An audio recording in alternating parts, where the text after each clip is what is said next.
नमस्कार, संसद टीवी में आपका स्वागत है। मैं हूं प्रतिबिंब शर्मा। संसद के बजट सत्र के दूसरे भाग का आज 11वां दिन है।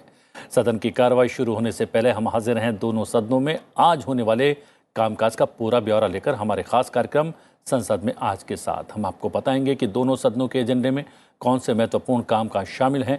ये भी दिखाएंगे कि किन संसदीय समितियों की रिपोर्ट्स रखी जानी है और प्रश्नकाल के दौरान सांसद कौन कौन से सवाल पूछने वाले हैं। इसके अलावा दोनों सदनों में सत्ता पक्ष और विपक्ष की क्या रणनीति रहने वाली है, उस पर भी रहेगी हमारी नजर।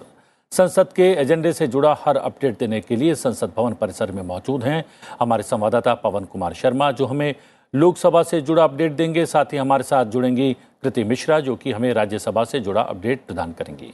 वहीं स्टूडियो में हमारे साथ मौजूद हैं राज्यसभा से बीजेडी सांसद सुजीत कुमार, राज्यसभा से कांग्रेस सांसद पी भट्टाचार्य और वरिष्ठ पत्रकार के.वी. प्रसाद। जी हां, संसद के आज के एजेंडे पर हम बात करेंगे, लेकिन सबसे पहले नजर डाल लेते हैं हेडलाइंस पर। लोकसभा में आज 2 विधेयक विचार और पारित किए जाने के लिए पेश किए जाएंगे। सदन में प्रतिस्पर्धा संशोधन विधेयक 2022 और जैव विविधता संशोधन विधेयक 2022 संयुक्त समिति द्वारा यथा प्रतिवेदित पर चर्चा की जाएगी। राज्यसभा में आज 2 विधेयक विचार और पारित किए जाने के लिए सूचीबद्ध हैं। संविधान अनुसूचित जनजातियां आदेश 5वां और तीसरा संशोधन विधेयक 2022 पर होगी सदन के भीतर चर्चा। दोनों सदनों में प्रश्नकाल के दौरान विभिन्न मंत्रालयों से पूछे जाएंगे कई अहम सवाल। चर्चा शुरू करने से पहले आइए देखते हैं कि लोकसभा में आज यानी कि बजट सत्र के दूसरे चरण के 11वें दिन क्या कुछ खास रहने वाला है। लोकसभा में आज 2 विधेयकों पर चर्चा होगी। प्रतिस्पर्धा संशोधन विधेयक 2022 और जैव विविधता संशोधन विधेयक 2022 संयुक्त समिति द्वारा यथा प्रतिवेदित विधेयक होंगे सदन में पेश। आवासन और शहरी कार्य मंत्री हरदीप सिंह पुरी मंत्रालय संबंधी अनुदानों की मांगों के प्रतिवेदन के बारे में वक्तव्य देंगे। कृषि और किसान कल्याण राज्य मंत्री कैलाश चौधरी मंत्रालय की अनुदान मांगों के प्रतिवेदन संबंधी वक्तव्य सदन में पेश करेंगे। लोकसभा अध्यक्ष 27 मार्च 2023 को सभा में प्रस्तुत सभा की बैठकों से सदस्यों की अनुपस्थिति संबंधी समिति के 10वें प्रतिवेदन में शामिल सिफारिशों के बारे में सभा से अनुमति लेंगे। सदन में प्रश्नकाल के दौरान अहम प्रश्न पूछे जाएंगे। विभिन्न अहम पत्र सभा पटल पर रखे जाना और नियम 377 के अधीन लोकहित के मुद्दों पर चर्चा होना भी सूचीबद्ध है। इसके साथ ही लोकसभा में स्थायी समिति से संबंधित प्रतिवेदन भी पेश किए जाएंगे। सांसद डॉक्टर ढाल सिंह बिसेन शिक्षा, महिला, बाल, युवा और खेल संबंधी स्थायी समिति के प्रतिवेदन सदन में पेश करेंगे। आइए एक नजर डालते हैं उन 2 विधेयकों पर जो आज लोकसभा में विचार और पारित किए जाने के लिए पेश किए जाने वाले हैं। सदन में आज प्रतिस्पर्धा संशोधन विधेयक 2022 होगा विचार और पारित किए जाने के लिए पेश। वित्त मंत्री निर्मला सीतारमण करेंगी विधेयक को पेश। विधेयक को 5 अगस्त 2022 को सदन में पेश किया गया था। इसके बाद विधेयक को 17 अगस्त 2022 को स्थायी समिति के पास भेज दिया गया था। यह विधेयक प्रतिस्पर्धा एक्ट 2002 में संशोधन का प्रयास भी करता है। इसके साथ ही लोकसभा में जैव विविधता संशोधन विधेयक 2022 संयुक्त समिति द्वारा यथा प्रतिवेदित विधेयक को सदन में विचार और पारित किए जाने के लिए पेश किया जाएगा। पर्यावरण, वन और जलवायु परिवर्तन मंत्री भूपेंद्र यादव विधेयक को सदन में पेश करेंगे। विधेयक जैव विविधता अधिनियम 2002 में संशोधन का प्रस्ताव करता है। सीधा रुख करेंगे अपने सहयोगी पवन कुमार शर्मा का। पवन, क्या कुछ खास रहने वाला है? हमने मोटे तौर पर जानकारी दे दी है, और कुछ क्या खास? प्रतिबिंब जो है, उम्मीदों पे दुनिया कायम है। और पिछले 10 दिनों में हमने देखा कि जो सदन की कार्रवाई है, चाहे लोकसभा की बात हो चाहे राज्यसभा की बात हो, वहाँ पे कुछ ज़्यादा नहीं हुआ है इस बार। हाँ, जो दोनों के बजट से संबंधित जो चीज़ें थी, चाहे जम्मू कश्मीर को लेकर बजट की बात हो चाहे एप्रोप्रिएशन बिल्स की बात हो, वो दोनों सदनों में पारित हो गए हैं।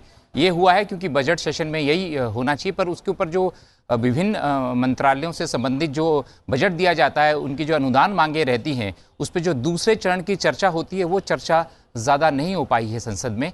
तो उम्मीद है कि आज जो है कम से कम जो, क्योंकि ये आखिरी ये जो सेशन है वो अंत की तरफ है, तो उम्मीद है कि आज सेशन ज़रूर चले और सभी पक्ष और विपक्ष जो है चाहते हैं अपने सवालों को उठाना, अपने क्षेत्र की समस्याओं को उठाना चाहते हैं। तो हालांकि अब तक 10 दिनों में हमने व्यवधान देखा है संसद के दोनों सदनों में।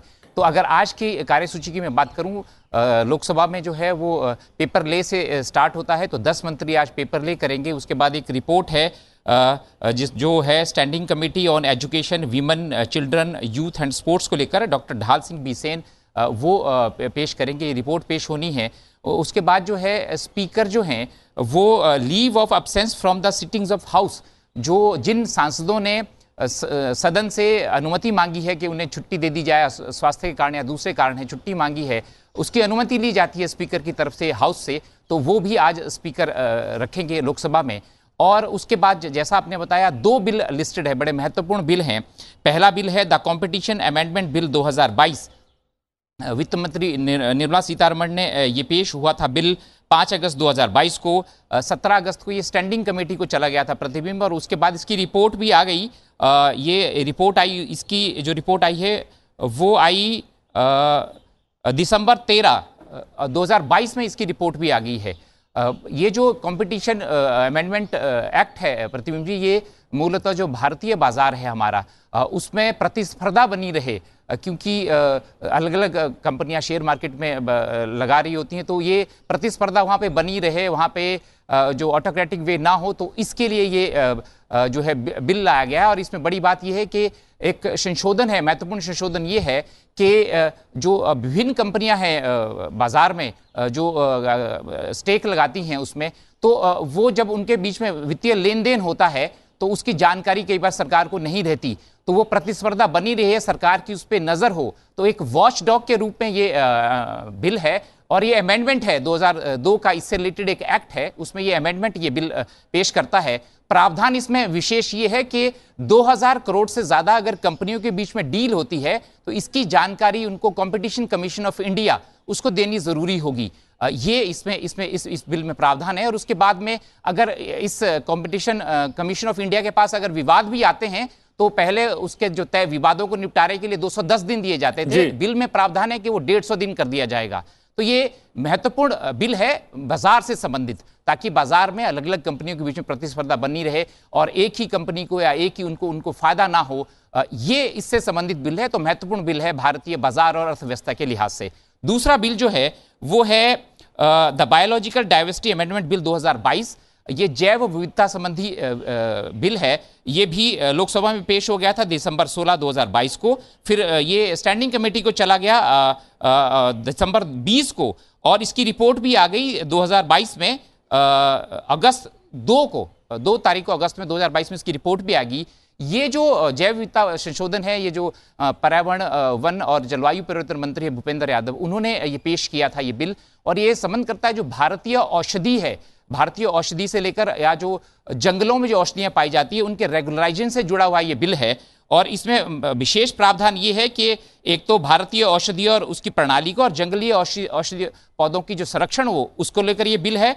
और दूसरा इसमें यह है कि इनको जो ये औषधि की जो खेती है उसको प्रोत्साहन मिले, उससे संबंधित ये बिल है। इसमें खास बात ये भी है कि जो औषधियों से लेकर जो रिसर्च है और जो पेटेंट एप्लीकेशंस आती हैं अलग अलग कंपनियों की तरफ से या व्यक्तियों की तरफ से, उनका रेगुलराइजेशन हो, उसके जो रिसर्च के रिजल्ट्स आते हैं वो उसका फायदा भी, उसका भी रेगुलराइजेशन हो और उसके लिए उसकी ट्रैकिंग बड़ी जल्दी से हो पाए, अच्छे से उसकी ट्रैकिंग हो। दोनों विधेयक बहुत महत्व के हैं और आपने बहुत ही बारीक जानकारी हमें उपलब्ध करवाई है।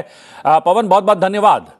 अगर बात करें पी भट्टाचार्य जी, जैसा कि हमारे सहयोगी ने बताया कि दोनों विधेयक पहले स्टैंडिंग कमेटी के पास गए थे, किन स्थितियों में कोई भी विधेयक या बिल स्टैंडिंग कमेटी के पास जाता है, और विशेष तौर पर इन दोनों अगर विधेयकों की बात की जाए तो? जी भट्टाचार्य जी, आपसे पूछा। हाँ बोलिए। फिर ये स्टैंडिंग कमेटी के पास किन स्थितियों में जाता है कोई भी विधेयक? तो स्टैंडिंग कमेटी में तो any bill if submitted in the Lok Sabha or Rajya Sabha, any member may claim that this bill may go to the standing committee or the select committee. Suppose a bill, if you get it passed to the Lok Sabha and it comes to Rajya Sabha, the Rajya Sabha member also claim that this bill may go to the select committee. So it is the constitutional right of a honorable members. So they can claim this thing. I do not know what exactly will be done after that, because it depends on the Treasury branch what action they like to have. That will be useful. That will be the remarkable, because that decision would be ultimately accepted. So I feel that they will accept, may accept, may not accept. जी सुजीत जी, ये अगर विशेष तौर पर इस bill की बात की जाए, प्रतिस्पर्धा संशोधन विधेयक 2022, बहुत जो है विस्तार से हमारे सहयोगी ने बता दिया है, लेकिन एक सांसद के तौर पर कितना महत्वपूर्ण मानते हैं इस विधेयक को आप? देखिए, ये बहुत ही अहम बिल है। ये 2002 में आया था, कंपटीशन बिल। तो ये MRTP एक्ट एक था हमारा, monopolies and restrictive trade practices act, उसको रिप्लेस किया था कंपटीशन बिल 2022, और फिर एक्ट बना था। ये 2002 फिर एक्ट बना था। अभी 2022 में इसका अमेंडमेंट आया। जैसे आपके साथी ने बताया अभी कि इसमें कुछ महत्वपूर्ण जो बिंदुएं हैं। पहला जो है कि कोई भी मर्जर एंड एक्विजिशन अगर होता है देश में 2000 करोड़ से ज़्यादा, तो इसमें कंपटीशन कमीशन ऑफ इंडिया का परमिशन लेना ज़रूरी है, एक। दूसरा है कि इसमें आपका जो पहले कंपटीशन कमीशन ऑफ इंडिया का जो क्वासी जुडिशियल पावर था, तो उसको थोड़ा सा, अभी क्वासी जुडिशियल पावर है, लेकिन उसका जो डिस्पोजल ऑफ केसेस को जल्दी करने का इसमें प्रावधान है। और इसमें जो इंटरनेशनल प्रैक्टिसेस हैं, बेस्ट प्रैक्टिसेस हैं, उसके हिसाब से भी इसको लाया गया है। और तीसरा है जो डायरेक्टर जनरल हैं CCI, competition commission of India, उनका पावर को भी इसमें थोड़ा रेगुलेट किया गया है। तो बहुत ही अहम है। जब हम $5 ट्रिलियन इकोनॉमी का बात कर रहे हैं, अभी हमारी अर्थनीति, अभी GDP ग्रो कर रहा है, वर्ल्ड फास्टेस्ट ग्रोइंग इकोनॉमी हम हैं अभी, तो इसमें हम लोग को ग्लोबल बेस्ट प्रैक्टिसेस के तहत अपने जो कंपटीशन बिल्स हैं इसको लाने की ज़रूरत थी। और बाज़ार में जो कार्टेलाइजेशन ना हो, मोनोपोली कार्टेलाइजेशन ना हो, इसके लिए भी ये बहुत ही अहम बिल है, और इसका अमेंडमेंट जो है ये बहुत ही ज़रूरी था। जी, एक और भी जानकारी हमारे सहयोगी ने उपलब्ध करवाई है KV प्रसाद जी। दूसरा एक विधेयक भी है, जैव विविधता संशोधन विधेयक 2022, और जैव के क्षेत्र में, औषधियों के क्षेत्र में किस तरीके से जो है स्थिति को अनुकूल बनाया जाए, किस तरीके से शोध की जाए, रिसर्च किया जाए, और कैसे जो है इसको जो है आम जनजीवन से जोड़कर जो है इसका विस्तार किया जाए। ये एक जो है इस पूरे विधेयक की खासियत है। इसके अलावा और किन मायनों में ये विधेयक महत्वपूर्ण हो सकता है? प्रतिबिंब जी, ये जो बिल आया है, करीब इसको सेलेक्ट कमेटी, माफ कीजिएगा, जॉइंट कमेटी, संयुक्त कमेटी ने एग्जामिन किया है, और उसके कई सारे बिंदुओं पे उन्होंने विचार करके एक व्यापक रिपोर्ट तैयार की है, और संशोधन उन्होंने सुझाव दिए हैं सरकार को कि इन बिलों में, मतलब सरकार को सदन के द्वारा, तो सरकार की तरफ से भी जो सूचीबद्ध है, उसमें लग रहा है कुछ अमेंडमेंट जो सरकार ने स्वीकारे हैं वो शायद वो इस बिल में लेके आना चाहते हैं। और जैसे आपके साथी ने भी बोला और आपने भी बात कही है, जैव विविधता को लेकर पूरे विश्व में एक तरह से नई किस्म की सोच बढ़ी है। खासकर कोरोना के बाद जो ट्रेडिशनल जो हमारे मेडिसिन हैं उसके ऊपर काफ़ी दबाव रहा है।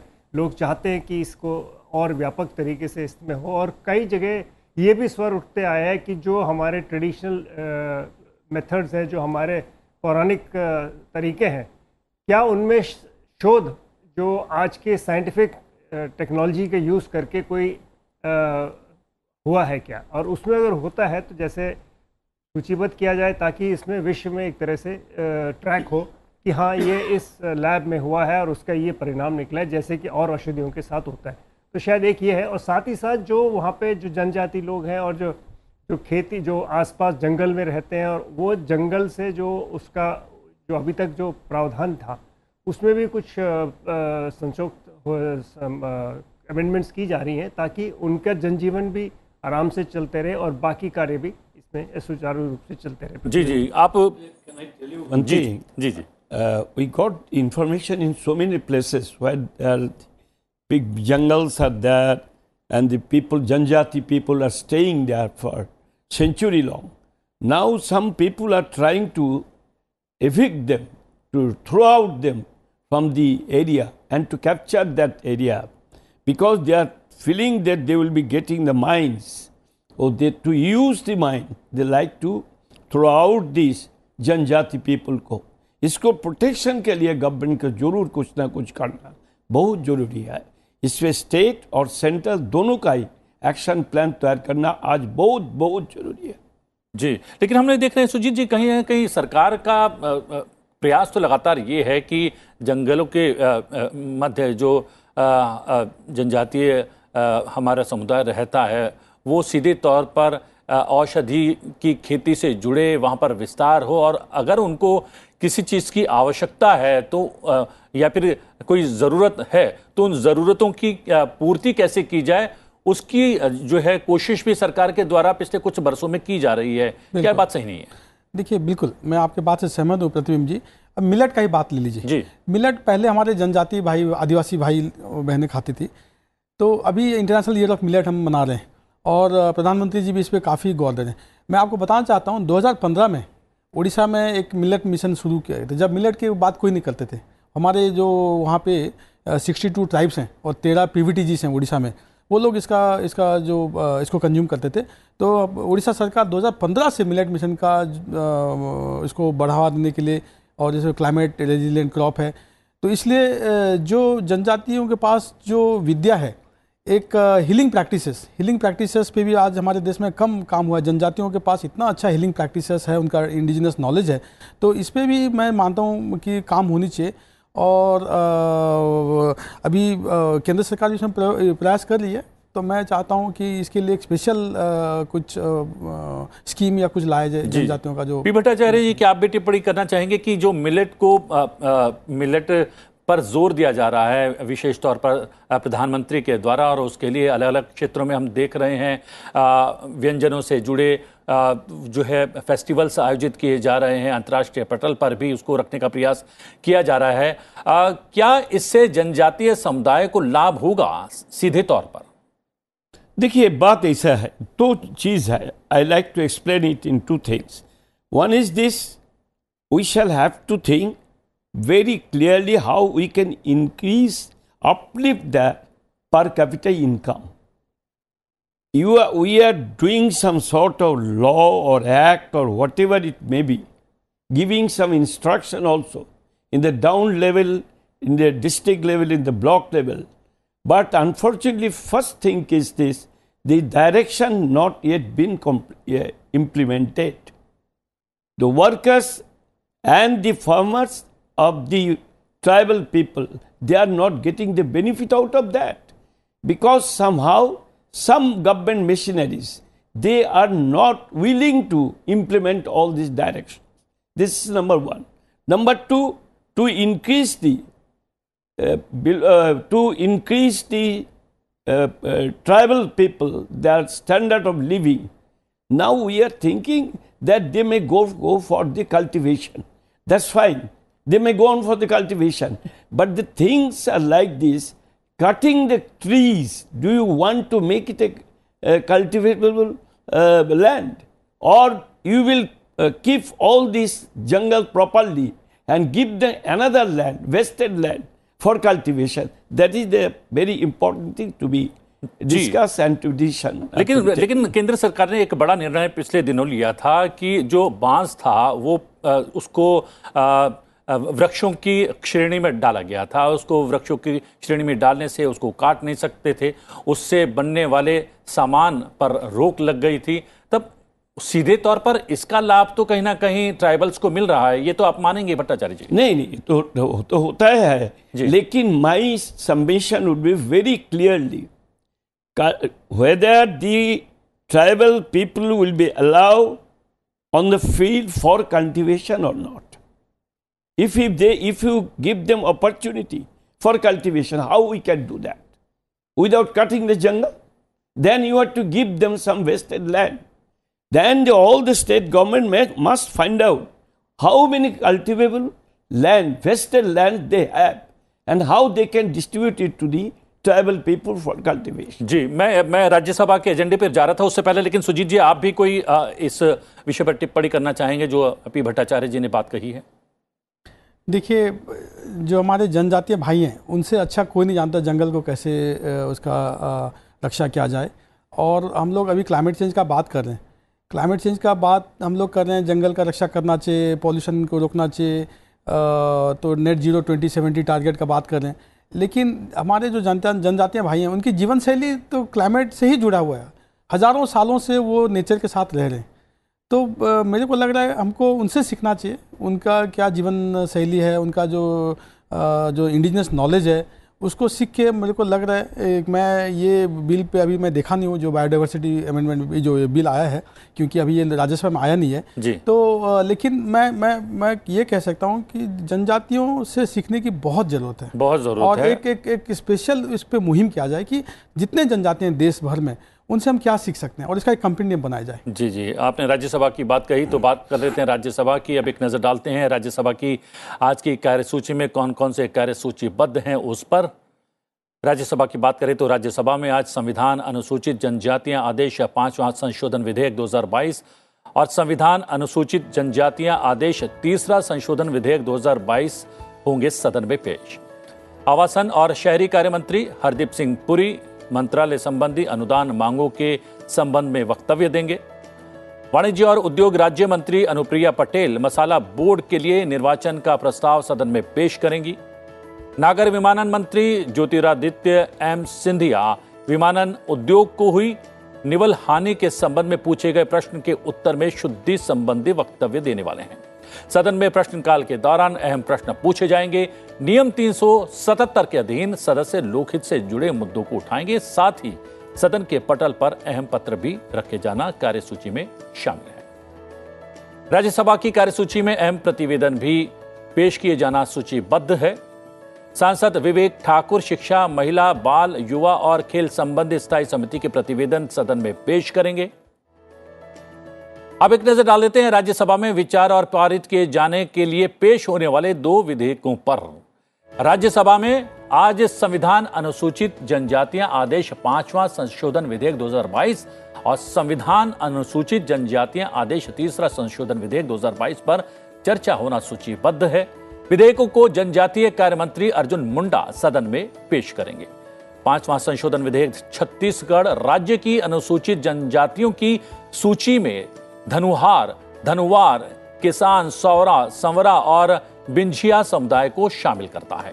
वहीं संविधान अनुसूचित जनजातियां आदेश 3रा संशोधन विधेयक 2022 हिमाचल प्रदेश की अनुसूचित जनजातियों की सूची में सिरमौर जिले के ट्रांसगिरी क्षेत्र के हाटी समुदाय को शामिल करता है। सीधा रुख करते हैं कृति मिश्रा का, हमारी सहयोगी संसद भवन परिसर में मौजूद हैं। कृति, इसके अतिरिक्त और क्या कुछ खास रहने वाला है या फिर इसमें क्या कुछ एड ऑन होने वाला है? जी हाँ प्रतिबिंब, जैसा कि आज आपने हाउस का जो एजेंडा है वो बताया, इसके अलावा एक बहुत इम्पोर्टेंट रिपोर्ट ले होगी आज राज्यसभा में। देखिए, सीएजी की रिपोर्ट ले करने की परंपरा रही है कॉन्स्टिट्यूशन का जो आर्टिकल 151 है उसके तहत। तो सीएजी की रिपोर्ट 2 बहुत महत्वपूर्ण रिपोर्ट, इनडायरेक्ट टैक्सेस यानी कि गुड्स एंड सर्विसेज टैक्स और डायरेक्ट टैक्सेस पे, इसके अलावा कंप्लायंस ऑडिट 2021 का जो UT of Jammu and Kashmir है उसकी भी एक रिपोर्ट टेबल की जाएगी। तो बेहद महत्वपूर्ण रिपोर्ट्स हैं ये जो सदन में आएंगी। इसके अलावा जैसा कि आपने गवर्नमेंट बिजनेस के बारे में बताया कि किस तरह से constitution scheduled tribes order amendment bill 3rd और 5th आज लिस्टेड हैं कंसिडरेशन और पैसेज के लिए। देखिए, लगातार सरकार का बहुत ज़्यादा फोकस रहा है ट्राइबल अफेयर्स और ट्राइबल डेवलपमेंट में। अगर इस साल के बजट की बात की जाए तो तकरीबन 12,000 करोड़ से ज़्यादा का बजट आवंटित किया गया है, जो कि रिवाइज एस्टिमेट से तकरीबन 70% ज़्यादा है। तो इस पर सरकार का बहुत फोकस है और ये बिल क्योंकि पहले लोकसभा में पारित हो चुके हैं, हमने देखा कि किस तरह से ट्राइबल अफेयर्स मिनिस्टर ने सरकार की जो रणनीति है ट्राइबल डेवलपमेंट में के लिए उसका रोड मैप आगे रखा था लोकसभा में। कुछ और बहुत महत्वपूर्ण मुद्दे हैं जैसे कि सिकल सेल एनीमिया है, उस पर सरकार का फोकस है इरेडिकेट करने के लिए। इसके अलावा कैसे एकलव्य रेसिडेंशियल स्कूल्स हैं उस पर भी सरकार का बहुत फोकस है। तो इन सारे मुद्दों को लेकर अगर आज सदन में गतिरोध नहीं रहा तो मंत्री अपना वक्तव्य दे सकते हैं और ये जो महत्वपूर्ण बिल हैं ट्राइबल डेवलपमेंट से रिलेटेड वो आज राज्यसभा में पारित हो सकते हैं अगर सदन की कार्रवाई सुचारू रूप से चली। प्रतिबिंब जी, बहुत बहुत धन्यवाद कृति मिश्रा हमें बता रही थी क्या कुछ आज सूचीबद्ध है राज्यसभा की। अगर बात करें तो पी भट्टाचार्य जी को निकलना है, लेकिन उनके जाने से पहले एक टिप्पणी, ये जो विधेयक हैं संविधान अनुसूचित जनजातियां आदेश 5वां और 3रा संशोधन कितना महत्व रखता है, क्योंकि जनजातियों का जिक्र हम अभी कर ही रहे थे। बिल जो है वो बहुत बढ़िया बिल है, no problem of that. But I think that I don't know whether House will run or not. That depends on so many things. If it runs, that will be all right. No problem for us. जी, धन्यवाद, आपने समय निकाला और समय निकालकर बहुत सारे बिंदुओं पर आपने प्रकाश डाला। Thank you very much. हमारी चर्चा दोनों विशेषज्ञ मेहमानों से लगातार जारी रहेगी और कुछ क्या खास रहने वाला है राज्यसभा और लोकसभा के एजेंडे में, उस पर हम बातचीत करेंगे। लेकिन टिप्पणी संविधान अनुसूचित जनजाति आदेश 5वां और 3रा संशोधन, सुजीत जी, कितना महत्व का है ये विधेयक? देखिए, वैसे तो हर बिल महत्वपूर्ण होता है और ये दो छोटे बिल्स हैं। इसमें दो कम्युनिटी, जो छत्तीसगढ़ के कुछ कम्युनिटीज़ हैं, एसटी आपने नाम जैसे बताया, धरुआ, सरवा, बिंचा, किसान, और हिमाचल में जो हाथी ये कम्युनिटी है, सब कम्युनिटी है, उनको ऐड करने की है इसमें। तो इसमें कोई भी राजनीतिक दल को आपत्ति नहीं होनी चाहिए। तो मुझे लगता है कि कम से कम इस पर एक चर्चा हो, एक उत्तम चर्चा हो, ताकि जो शेड्यूल ट्राइब्स की डेवलपमेंट के विषय पे इस बिल के बहाने हम लोग कुछ चर्चा कर सकते हैं। अभी जैसे कृति जी ने भी बताया, 12,000 करोड़ से ज़्यादा इसमें अभी आवंटन हुआ है बजट में, which is the highest ever for ST, और मैं सरकार को इसके लिए सराहना भी करता हूँ। तो कई सारे बिंदु हैं एसटी कम्युनिटी के डेवलपमेंट को लेके, तो इस पर चर्चा हो सकती है अगर सदन ठीक से चले, तो मैं तो उम्मीद हमेशा रखता हूँ सदन चलेगी। जी, लेकिन केवी प्रसाद जी, ये बार बार बात आई है कि ये जनजातीय समुदाय को शामिल करने के विधेयक अलग अलग राज्यों से संबंधित रहे और अलग अलग विधेयक ये पेश किए गए। अगर संवेद रूप से इनको पेश किया जाता तो थोड़ा सा आसानी रहती क्या? इसमें एक औपचारिकता ये भी है, क्योंकि अलग अलग राज्यों से ये सिफारिश की जाती है वक्त पे केंद्रीय सरकार से कि हमारे यहाँ इन जनजातीय समुदाय को शामिल किया जाए इस सूची में। तो इसमें एक प्रक्रिया है, तो पूरी प्रक्रिया के बाद अलग अलग राज्यों से जो आते हैं तो उसी हिसाब से ये आगे सिलसिलेवार चलते हैं। और यही वजह है कि आपको जैसे कि एक एकत्रित करके नहीं करते, अलग अलग राज्यों में अलग अलग, क्योंकि हो सकता है किसी राज्य में किसी जनजाति को विशेष आप अधिकार दे रहे हैं, उसके छोटे मतलब किसी और राज्य में वो उस वर्ग में उतना ज़्यादा ना हो उस तादाद में, तो इसलिए उस तरह से भी देखते हैं। एक तो ये था। तो हाँ, लेकिन अगर चर्चा हो ज़रूर, जैसे सुजीत जी ने भी बात कही, सदन में बात रखेंगे लोग, और जनजाति समुदाय के साथ विशेष जो भारत सरकार की नीतियां हैं, कि राज्यों की नीतियां हैं, और साथ ही साथ जो विकास की बात हम कर रहे हैं वह कैसे और अग्रसर हो इन लोगों के लिए, इस पे बहस होना बहुत ज़रूरी है। बहुत ज़रूरी है। और अगर सदन की कार्रवाई की बात करें तो प्रश्नकाल अपना एक अलग ही महत्व रखता है। प्रश्नकाल के दौरान आज लोकसभा में कृषि और किसान कल्याण मंत्रालय से 8 सवाल पूछे जाने वाले हैं और कृषि और किसान कल्याण मंत्रालय से जैविक खेती के संबंध में एक प्रश्न किया जाएगा। इस प्रकार की खेती को बढ़ावा दिए जाने के लिए नई योजना बनाए जाने के संबंध में ये प्रश्न होगा। साथ ही मंत्रालय से एक प्रश्न मृदा स्वास्थ्य कार्ड से जुड़ा भी है, वो भी पूछा जाएगा। इसके साथ ही प्रश्नकाल के दौरान युवा कार्यक्रम और खेल मंत्रालय से एक प्रश्न पूछा जाना है। मंत्रालय से प्रश्नों के माध्यम से खेलो इंडिया कार्यक्रम के अंतर्गत हुई प्रगति के बारे में जानकारी मांगी जाएगी। खासतौर पर देश के ग्रामीण इलाकों में खेलों के क्षेत्र में हुई प्रगति के बारे में पूछा जाएगा।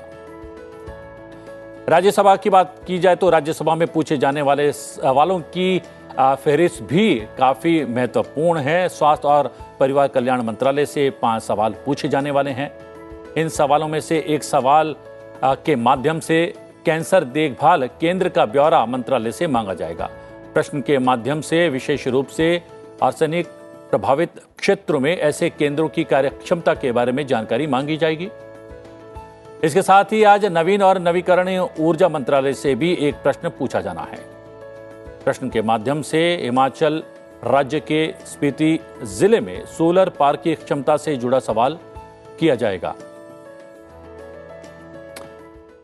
पवन शर्मा हमारे साथ लगातार जुड़े हुए हैं। पवन, हमने कुछ प्रश्नों की जानकारी यहां उपलब्ध करवा दी है, और क्या प्रश्न आज अलग अलग मंत्रियों से पूछे जाने हैं लोकसभा के भीतर? प्रतिबिंब जी, प्रश्न बड़े महत्वपूर्ण हैं और पिछले 10 दिनों में भी जो प्रश्नों की सूची थी वो भी बहुत महत्वपूर्ण थी, पर सच्चाई ये है कि सदन नहीं चल पाया, व्यवधान है। तो उम्मीदों पे हमारी भी उम्मीदें हैं, और जो सभी सांसद हैं, चाहे पक्ष के हो चाहे विपक्ष के हों, सुजीत कुमार जी स्टूडियो में बैठे हैं हमारे, उनका आग्रह रहता है कि प्रश्नकाल तो ज़रूर चले, शून्यकाल में जो है वो जो सांसद है अपनी समस्याएं उठा पाए, ये आग्रह विपक्ष की तरफ से भी रहता है और जो सत्ता दल के भी सांसद हैं उनका भी रहता है कि प्रश्नकाल चले और वो समस्याओं को रख पाएँ देश के सामने, सरकार के सामने। तो जहाँ तक आज के प्रश्नकाल की बात है, लोकसभा की अगर मैं बात करूँ तो 20 प्रश्न रहते हैं। उसमें आज सबसे ज़्यादा, जैसा आपने बताया कि जो प्रश्न हैं वो एग्रीकल्चर से जुड़े हुए हैं, फार्मर वेलफेयर से 8 प्रश्न हैं, रूरल डेवलपमेंट से जुड़े 4 प्रश्न हैं, फूड प्रोसेसिंग से जुड़े 2 प्रश्न हैं, सोशल जस्टिस और एम्पावरमेंट मिनिस्ट्री से जुड़े 2 प्रश्न हैं, पंचायती राज से और फिशरीज से जुड़ा और यूथ अफेयर्स एंड स्पोर्ट्स से जुड़ा एक प्रश्न है। तो सभी महत्वपूर्ण प्रश्न हैं। इसमें जो महत्वपूर्ण प्रश्न, अगर मैं कृषि की बात करूं, क्योंकि 8 प्रश्न लगे हुए हैं, तो एक सॉयल हेल्थ कार्ड स्कीम जो सरकार ने शुरू करी है उसको लेकर सवाल है और ये पूछा है। डॉक्टर DNV सेंथिल कुमार हैं, धर्मपुरी के ये तमिलनाडु के सांसद हैं DMK के। इन्होंने ये सवाल पूछा है कि सॉयल हेल्थ स्कीम का तमिलनाडु में विशेषकर उन्होंने पूछा कि उसका क्या स्थिति है, ये सवाल उन्होंने रखा है। इसके अलावा ये expansion of horticulture value domain की बातें हैं, ये सुधाकर तुकाराम हैं, लातूर महाराष्ट्र से सांसद हैं, उनका ये सवाल है। इसके अलावा प्रमोशन ऑफ ऑर्गेनिक फार्मिंग, ये गजेंद्र पटेल हैं खरगोन मध्य प्रदेश से, उनका सवाल है। माइक्रो फार्मिंग को लेकर सवाल है। इसके अलावा जो एग्रीकल्चर यूनिवर्सिटीज़ में सुविधाएं हैं, जो स्टूडेंट्स को सुविधाएं मिलती हैं, वहाँ की फैकल्टी की जो सुविधाएं हैं उससे रिलेटेड भी सवाल है। तो सारे कृषि के जुड़े महत्वपूर्ण सवाल है और सीधे लोगों से जुड़ते हैं ये सवाल प्रतिबिंब भी। इसके अलावा स्टार्टअप्स को लेकर, फूड प्रोसेसिंग में स्टार्टअप्स की स्थिति को लेकर सवाल है। ये के रघुराम कृष्ण राजू हैं, YSRCP के सांसद हैं आंध्र प्रदेश से, उन्होंने ये सवाल पूछा है। इसके अलावा ग्रोथ ऑफ जो फूड प्रोसेसिंग सेक्टर में कैसी ग्रोथ हो रही है, क्योंकि जो लघु उद्योग हैं, अचार से जुड़े हुए बाकी चीज़ें जो जिसमें कि SHG महिला स्वयंसेवी समूह वो जुड़े होते हैं, उससे रिलेटेड ये सवाल है कि फूड प्रोसेसिंग में कैसी ग्रोथ हो रही है देश में, इसको लेकर उनका सवाल है। हमारे साथ कृति भी लगातार जुड़ी हुई हैं और राज्यसभा के भीतर भी प्रश्नकाल में सूचीबद्ध हैं। बहुत ही महत्व के सवाल, उन सवालों के बारे में बारीक जानकारी हासिल करने की कोशिश करते हैं कृति से। कृति, आपने एजेंडे के बारे में तो जानकारी दे दी है, इसके अलावा प्रश्नकाल की यहाँ पर चर्चा चल रही है। प्रश्नकाल बेहद महत्वपूर्ण रहता है और कई बार ऐसा होता है कि अन्य विषयों जिन पर चर्चा करना चाहता है सत्ता पक्ष या विपक्ष, वो समाहित हो जाते हैं अलग अलग प्रश्नों में। तो आज कौन कौन से प्रश्न ऐसे हैं जिसमें अलग अलग विषय समाहित होने वाले हैं राज्यसभा के भीतर?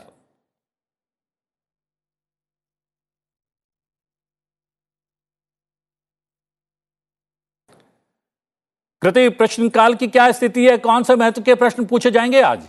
जी हाँ प्रतिबिंब, क्योंकि आज मंगलवार का दिन है तो जो लिस्टेड मंत्रालय हैं सबसे पहले उनके बारे में बताते हैं। आयुष है, केमिकल फर्टिलाइजर है, फाइनेंस मिनिस्ट्री है, कॉर्पोरेट अफेयर्स है, इसके अलावा port, shipping, waterways, power, new और रिन्यूएबल एनर्जी। देखिए, हेल्थ मिनिस्ट्री से कुछ बहुत ही महत्वपूर्ण सवाल पूछे जाएंगे आज जो कि लिस्टेड हैं अगर सदन की कार्रवाई सुचारू रूप से चली। सबसे ज़्यादा इंपॉर्टेंट है कि कैंसर केयर सेंटर्स इस देश में किस तरह से और आगे बढ़ाए जा रहे हैं, क्योंकि हमें कैंसर इंसिडेंट्स अब ज़्यादा देखने को मिल रहा है। इसके अलावा इंश्योरेंस कवरेज पर सरकार का कितना ध्यान है, और साथ ही एक बेहद महत्वपूर्ण मुद्दा है कि जो बिना प्रिस्क्रिप्शन के दवा बेचते हैं उस पर सरकार रोक लगाने के लिए क्या कदम उठा रही है। इसके अलावा अगर मैं दो और महत्वपूर्ण सवालों की बात करूं तो देखिए, फाइनेंस मिनिस्ट्री से पूछा जाएगा कि एनपीए का रेशियो कितना बढ़ रहा है, कितना एनपीए में कमी आई है, और साथ ही साथ एंटी कंपेटिटिव प्रैक्टिस जो फॉरेन कंपनीज हैं उनके लिए किस तरह से उन पर अंकुश लगा रही है सरकार। इन सभी मुद्दों पर महत्वपूर्ण सवाल पूछे जाएंगे अगर सदन की कार्रवाई सुचारू रूप से चलती है तो। प्रतिबिंब जी कृति, बहुत बहुत धन्यवाद, और धन्यवाद पवन आपका भी। दोनों सहयोगियों ने प्रकाश डाला कि क्या कुछ आज राज्यसभा और लोकसभा के भीतर होने वाला है। धन्यवाद दोनों का। और बात कर लेते हैं अपने दोनों विशेषज्ञ मेहमानों से। सुजीत जी, यहाँ पर हम लोग चर्चा कर रहे थे और ये सहमति भी बनी हुई है सत्ता पक्ष और विपक्ष के भीतर कि प्रश्नकाल को चलने दिया जाए, कोई भी वजह जो है उसकी बाधा का कारण ना बने, क्योंकि इसलिए भी बात बार बार सामने आ जाती है कि बहुत सारे विषय पर सदन के भीतर अलग अलग नियम के तहत चर्चा सांसद चाहते हैं। वो कई बार ऐसा होता है कि प्रश्नकाल में वो सारे विषय आ जाते हैं, समाहित हो जाते हैं जिन पर चर्चा चाहते हैं। जैसा कि आज जैविक खेती को लेकर जैव विविधता संशोधन विधेयक की हम लोग पहले बात कर चुके हैं, उससे जुड़ा एक प्रश्न जो है आज लोकसभा के भीतर प्रश्नकाल में एक माननीय सांसद के द्वारा पूछा जाना है। तो आप भी मानते हैं प्रश्नकाल इसलिए महत्व होता है, उसका महत्व होता है कि बहुत सारे विषय उसमें समाहित हो जाते हैं? बिल्कुल, देखिए आप देखेंगे लोकसभा और राज्यसभा का आज का ही ले लीजिए, आज का ही आप स्टार्ट क्वेश्चन लिस्ट ले लीजिए, the range of questions and the diversity and the richness of the questions, यही दिखाता है कि कितना अहम होता है प्रश्नकाल। और ये तो देखिए एक सहमति बनी थी, हर राजनीतिक दल मिलकर सहमति बनाए थे कि हम लोग प्रश्नकाल और शून्यकाल को डिस्टर्ब नहीं करेंगे, उसको सुचारू रूप से चलने दें। लेकिन कौन मानता है? आप तो खुद ही देख रहे हैं, पूरा दूसरा बजट सत्र का दूसरा पार्ट पूरा वॉश आउट जैसा ही लग रहा है। तो मुझे उम्मीद नहीं है आज चलेगा सदन। और प्रश्नकाल के आज जो अहम कृति जी जो बता रही थी, अहम इतने सारे अहम आज सवाल आए हैं। एक और अहम सवाल है जो कफ सिरप को लेके, जो इंडिया का जो कुछ मैन्युफैक्चरर जो कफ सिरप बनाए हैं, जिससे कुछ विदेश के देशों में कुछ बच्चों की अभी डेथ भी हुई है। अभी डायरेक्ट कोरिलेशन है कि नहीं, अभी ये इन्वेस्टिगेशन चल रहा है, लेकिन इस पर भी एक सवाल आया है। और एक सवाल आया है, जैसे अपने देश में सिर्फ 14% रूरल इंडिया में सिर्फ 14% लोगों के पास हेल्थ इंश्योरेंस है। तो आप जानते हैं आजकल बीमारी बढ़ रही है, और बीमारी जब आती है एक मध्यवित्त या गरीब परिवार में, तो पूरा परिवार ही उसका आर्थिक स्थिति खराब हो जाता है। तो इसको कैसे सरकार बढ़ाने के लिए ये जो हेल्थ इंश्योरेंस पेनिट्रेशन को बढ़ाने के लिए क्या कदम उठा रही है, बहुत अहम सवाल है। कैंसर का कीर्ति जी ने बात किया, कैंसर की इतना अभी केसेस बढ़ रहे हैं, तो बहुत अच्छे से एनपीए का अभी पिछले हफ्ते ही हमारी याचिका समिति एनपीए को लेकर एक रिपोर्ट सबमिट की थी सदन में, ठीक है। अभी एंटी की जो कंपटीशन कमीशन ऑफ इंडिया का जो अपना जो कंपटीशन अमेंडमेंट बिल है 2022 का, इस पे भी आज एक सवाल है। एंटी कॉम्पिटिटिव प्रैक्टिसेस जो एमएनसीज हैं हमारे, उनको कैसे रोक लगाया जाए। तो बहुत सारे अहम सवाल हैं, अगर सदन चली तो ठीक है। जी केवी प्रसाद जी, हेल्थ इंश्योरेंस की बात यहाँ पर चली है और ये बहुत ज़्यादा चर्चा कोविड काल के बाद पैदा हो गई है कि विस्तार क्या दिया जाना चाहिए, क्योंकि बहुत लिमिटेड सूची होती है जिन में जो है हेल्थ कवरेज मिलता है इंश्योरेंस के तहत, उसका क्या विस्तार किया जाना चाहिए, ये बार बार सवाल सामने आता है। तो क्या ये प्रश्न इस सवाल को भी एड्रेस करेगा? एड्रेस करेगा ये कहना अभी मुमकिन नहीं होगा, क्योंकि एक तो सवाल के जवाब में मंत्रालय की तरफ से क्या विशेष प्रावधान रखे गए, उसके ऊपर जब सामने चीज़ें आएंगी तो सदस्य जो है उस पर और सवाल, तीखे सवाल कई बारी करते हैं कि भाई, और उन चीज़ों में प्रकाश डालते हैं जो कई बारी छूट जाते हैं नज़र से आते आते। और जैसे आपने कहा कि स्वास्थ्य बीमा बहुत ज़रूरी है आज की तारीख में वैसे भी, क्योंकि जिस तरह की स्वास्थ्य सुविधाएं हैं देश में, सभी लोग तो उसको अफोर्ड नहीं कर पा रहे हैं, मतलब उनके पास इतना पैसा नहीं है इतना प्रणाली में, और ख़र्चा दिन पर दिन बढ़ता जा रहा है, चाहे वो दवाइयों का है और जो बाकी सारी तमाम सारी इन्वेस्टिगेशन जो जुड़ती हैं स्वास्थ्य को लेकर। तो हेल्थ इंश्योरेंस काफ़ी हद तक मददगार साबित होता है, ख़ासकर उन समुदायों के लिए या उनके लिए जिनके पास इतना पैसा नहीं होता, धन इतना नहीं होता खर्चने के लिए। तो ये वो ज़रूरी है। और कई सारे राज्यों में अलग अलग स्कीम्स चलाई हैं जन आरोग्य को लेकर। भारत सरकार ने भी प्रधानमंत्री स्वास्थ्य योजना है, उस तरह से कई राज्यों ने भी रखा है जिसमें क्रिटिकल इलनेसेस यानी कि जो गंभीर बीमारियां हैं उसका इलाज के लिए प्रावधान रखा गया है। ये जो है स्कोप और ज़्यादा हो, व्यापक हो, लोगों को फ़ायदा मिले, क्योंकि बहुत सालों से एक मिशन सुनते आए हैं कि हेल्थ फॉर ऑल, मतलब हर एक के लिए स्वास्थ्य हो, और अब इसमें शायद हमारी जो आयुष पद्धति भी जुड़ी गई है कई तारीख, तो व्यापक है बहुत, और उसमें हेल्थ इंश्योरेंस एक अहम भूमिका निभाती है। जी, और सुजीत जी, कैंसर देखभाल केंद्र का ब्यौरा भी मांगा गया और ये भी जानने की कोशिश की गई है कि इसकी संख्या बढ़ाने का प्रयास किस स्तर पर किया जा रहा है। और विशेष रूप से हम देख रहे हैं दूषित जल की वजह से आर्सेनिक प्रभावित क्षेत्रों का विस्तार भी लगातार हो रहा है। तो ऐसे आर्सेनिक प्रभावित क्षेत्रों में ऐसे केंद्रों की क्या स्थिति है, कार्यक्षमता क्या है, उससे जुड़ा हुआ ये सवाल कितना महत्वपूर्ण है? देखिए, सिर्फ दूषित जल ही नहीं, दूषित खाद्य पदार्थ और जो एयर पॉल्यूशन, ये सब के चलते कैंसर के केसेस इतने बढ़ रहे हैं देश में। तो कैंसर केयर सेंटर सिर्फ अर्बन सेंट्रिक नहीं रहा अभी जैसे आप देखते थे पहले सिर्फ अर्बन एरियाज में ज़्यादा केसेस आते थे, सिर्फ जो लोग थोड़ा सा अमीर माने जाते हैं उनके घरों में हम लोग सुनते थे कि कैंसर के केसेस ज़्यादा हैं।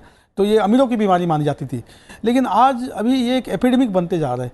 आज हमारे जो एग्रीकल्चर प्रैक्टिसेस हैं, हम लोग इतना रसायन यूज़ कर रहे हैं, इसके चलते हमारा एक वहाँ पे जिला है उड़ीसा में बरगढ़ अभी जो पहले बोलते थे Punjab cancer capital of India है, अभी Bargarh has become the cancer capital of India. तो इतने वहाँ पे अभी केसेस बढ़ रहे हैं। तो ये मुझे लग रहा है हर जिले में होनी चाहिए। और आपको मैं बताना चाहता हूँ प्रतिबिंब जी, उड़ीसा सरकार, उड़ीसा के हमारे 30 जिले हैं, ऑल 30 डिस्ट्रिक्ट हेडक्वार्टर हॉस्पिटल्स में, और हमारे 10 मेडिकल कॉलेज हैं, ऑल 10 मेडिकल कॉलेजेस में अभी कैंसर केयर सेंटर्स, पैलिएटिव जो केमोथेरेपी सेंटर्स अभी बन चुके हैं।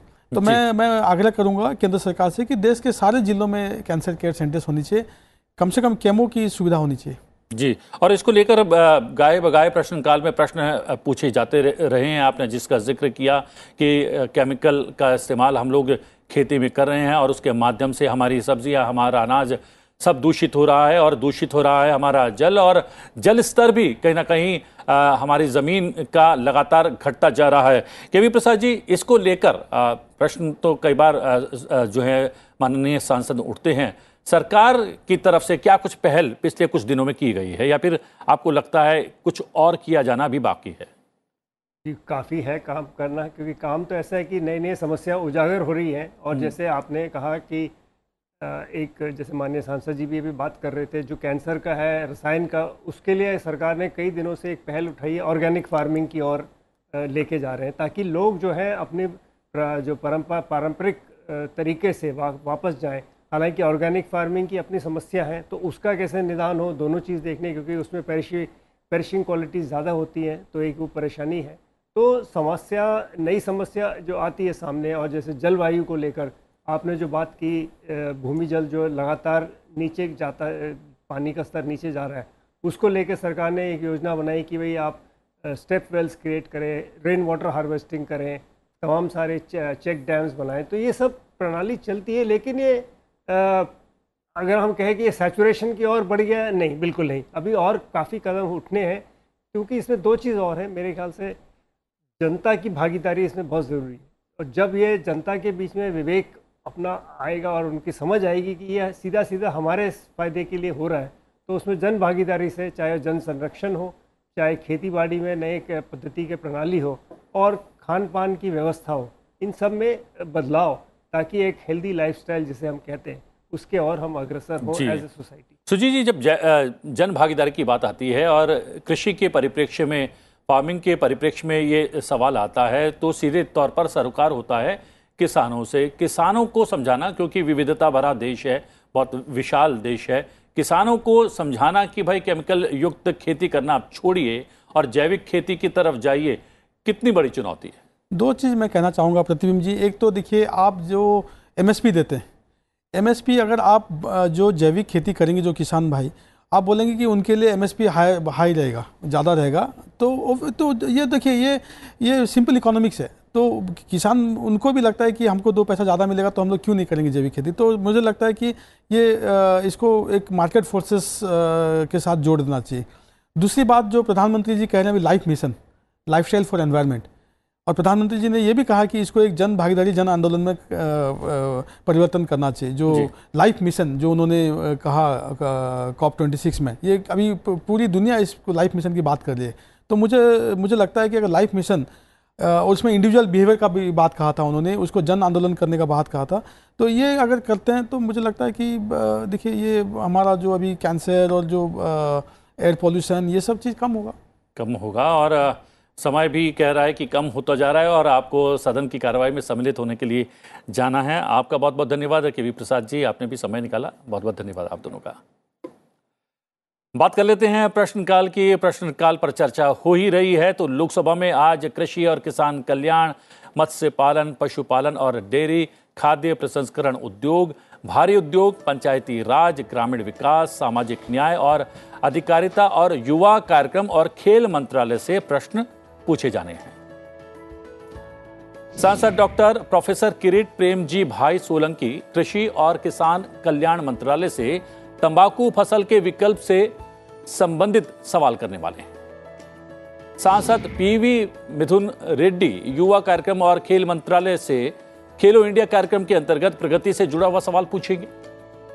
सांसद संतोष कुमार गंगवार मत्स्य पालन, पशुपालन और डेयरी मंत्रालय से मत्स्य परीक्षण में फॉर्मेलिन रसायन के उपयोग के संबंध में सवाल पूछने वाले हैं। सांसद सुधाकर तुकाराम श्रृंगारे कृषि और किसान कल्याण मंत्रालय से बागवानी मूल्य श्रृंखला के विस्तार से जुड़ा हुआ सवाल पूछेंगे। सांसद अशोक कुमार रावत ग्रामीण विकास मंत्रालय से PMGSY के अंतर्गत परियोजनाओं से संबंधित सवाल पूछने वाले हैं। सांसद सुमलता अंबरीश पंचायती राज मंत्रालय से स्वामित्व योजना के अंतर्गत कवरेज से जुड़ा हुआ सवाल पूछेंगी। सांसद डॉक्टर वेंकट सत्यवती बिस्सेटी कृषि और किसान कल्याण मंत्रालय से आंध्र प्रदेश में MIDH योजना से संबंधित सवाल पूछने वाले हैं। सांसद P वेलुस्वामी कृषि और किसान कल्याण मंत्रालय से NICRA परियोजना से जुड़ा हुआ सवाल पूछेंगे। सांसद अर्जुनलाल मीणा कृषि और किसान कल्याण मंत्रालय से सूक्ष्म सिंचाई के लिए योजना से संबंधित सवाल पूछेंगे। सांसद पोचा ब्रह्मानंद रेड्डी कृषि और किसान कल्याण मंत्रालय से कृषि विश्वविद्यालयों में विद्यार्थियों और संकाय के लिए सुविधाओं से जुड़ा हुआ सवाल पूछेंगे। सांसद रघु रामकृष्ण राजू कानूमुरु खाद्य प्रसंस्करण उद्योग मंत्रालय से खाद्य प्रसंस्करण उद्योग में स्टार्टअप से संबंधित प्रश्न पूछने वाले हैं। सांसद सु थिरुवक्करास खाद्य प्रसंस्करण उद्योग मंत्रालय से खाद्य प्रसंस्करण क्षेत्र में वृद्धि से जुड़ा हुआ सवाल पूछेंगे। सांसद कुमारी गोड्डेती माधवी सामाजिक न्याय और अधिकारिता मंत्रालय से अनुसूचित जाति जनजाति छात्रों के लिए छात्रावासों के निर्माण से संबंधित प्रश्न पूछेंगी। सांसद डॉक्टर DNV सेंथली कुमार S कृषि और किसान कल्याण मंत्रालय से मृदा स्वास्थ्य कार्ड योजना से जुड़ा हुआ सवाल पूछेंगे। सांसद गजेंद्र सिंह पटेल कृषि और किसान कल्याण मंत्रालय से जैविक खेती को बढ़ावा दिए जाने से संबंधित प्रश्न करने वाले हैं। सांसद रविंदर कुशवाहा भारी उद्योग मंत्रालय से ऑटोमोबाइल क्षेत्र में नौकरियों से जुड़ा हुआ सवाल पूछेंगे। सांसद प्रिंस राज ग्रामीण विकास मंत्रालय से PMGSY के अंतर्गत ठेकेदारों द्वारा सड़कों के निर्माण में विलंब से संबंधित सवाल पूछने वाले हैं। सांसद सुमेधानंद सरस्वती सामाजिक न्याय और अधिकारिता मंत्रालय से नशा मुक्ति केंद्र से जुड़ा हुआ सवाल पूछेंगे। सांसद विनोद लखमशी चावड़ा ग्रामीण विकास मंत्रालय से गुजरात में प्रधानमंत्री आवास योजना ग्रामीण से संबंधित प्रश्न करने वाले हैं। सांसद संजय यादव ग्रामीण विकास मंत्रालय से प्रधानमंत्री आवास योजना ग्रामीण के अगले चरण के अंतर्गत कार्य की शुरुआत से जुड़ा हुआ सवाल पूछेंगे। राज्यसभा की अगर बात करें तो राज्यसभा में आज आयुष, रसायन और उर्वरक, कॉर्पोरेट कार्य, वित्त, स्वास्थ्य और परिवार कल्याण, विद्युत मंत्रालय सहित अन्य मंत्रालयों से जुड़े हुए सवाल पूछे जाएंगे। सांसद तिरुचि शिवा स्वास्थ्य और परिवार कल्याण मंत्रालय से स्वास्थ्य बीमा का अपर्याप्त कवरेज से जुड़ा हुआ सवाल करेंगे। सांसद बिनोय बिस्म रसायन और उर्वरक मंत्रालय से देश में निर्मित कफ सिरप में विषैले तत्व पाए जाने से जुड़ा हुआ सवाल पूछेंगे। सांसद नीरज शेखर स्वास्थ्य और परिवार कल्याण मंत्रालय से कैंसर देखभाल केंद्र से जुड़ा हुआ सवाल पूछेंगे। सांसद राजीव शुक्ला रसायन और उर्वरक मंत्रालय से चिकित्सक के नुस्खे के बिना दवा बेचने से जुड़ा हुआ सवाल पूछने वाले हैं। सांसद संदीप कुमार पाठक स्वास्थ्य और परिवार कल्याण मंत्रालय से NHM और PMSSY के बजट में कटौती से जुड़ा हुआ सवाल पूछेंगे। सांसद P पार्थसारथी रेड्डी रसायन और उर्वरक मंत्रालय से NMDPC के उद्देश्य और उपलब्धियों से जुड़ा हुआ सवाल पूछेंगे। सांसद डॉक्टर कनिमोजी NVN सोमो स्वास्थ्य और परिवार कल्याण मंत्रालय से गर्भवती माताओं और उनके बच्चों को अच्छा स्वास्थ्य सुनिश्चित करने हेतु योजना से जुड़ा हुआ सवाल पूछेंगी। सांसद डॉक्टर मु तंबीदुरै वित्त मंत्रालय से सार्वजनिक क्षेत्र के उपक्रमों आदि के आरक्षण संबंधी नियमों का कार्यान्वयन से जुड़ा हुआ सवाल करने वाले हैं। सांसद जावेद अली खान वित्त मंत्रालय से सार्वजनिक क्षेत्र के बैंकों की अनर्जक आस्तियों से जुड़ा हुआ सवाल पूछेंगे।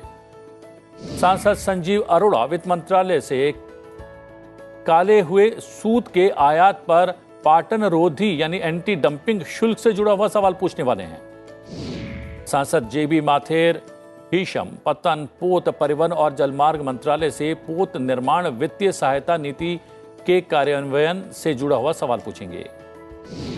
सांसद वाइको पतन पोत परिवहन और जलमार्ग मंत्रालय से चेन्नई और पुडुचेरी बंदरगाहों के बीच कंटेनर फीडर सेवा से जुड़ा हुआ सवाल पूछने वाले हैं। सांसद डॉक्टर अमर पटनायक स्वास्थ्य और परिवार कल्याण मंत्रालय से स्वास्थ्य क्षेत्र में रोगियों द्वारा वहन किए जाने वाले व्यय से जुड़ा हुआ सवाल पूछेंगे। सांसद अनिल प्रसाद हेगड़े कॉर्पोरेट कार्य मंत्रालय से विदेशी कंपनियों द्वारा गैर प्रतिस्पर्धी व्यवहार से जुड़ा हुआ सवाल पूछेंगे। सांसद इंदु बाला गोस्वामी नवीन और नवीकरणीय ऊर्जा मंत्रालय से सोलर पार्क से जुड़ा हुआ सवाल पूछेंगी। फिलहाल संसद में आज में इतना ही। अब से कुछ देर में लोकसभा और राज्यसभा की कार्रवाई शुरू होने जा रही है। संसद टीवी लोकसभा पर आप लोकसभा और संसद टीवी राज्यसभा पर आप राज्यसभा की कार्रवाई का सीधा प्रसारण देख सकते हैं। तो बने रहिए संसद टीवी के साथ। मुझे आज्ञा दीजिए। नमस्कार।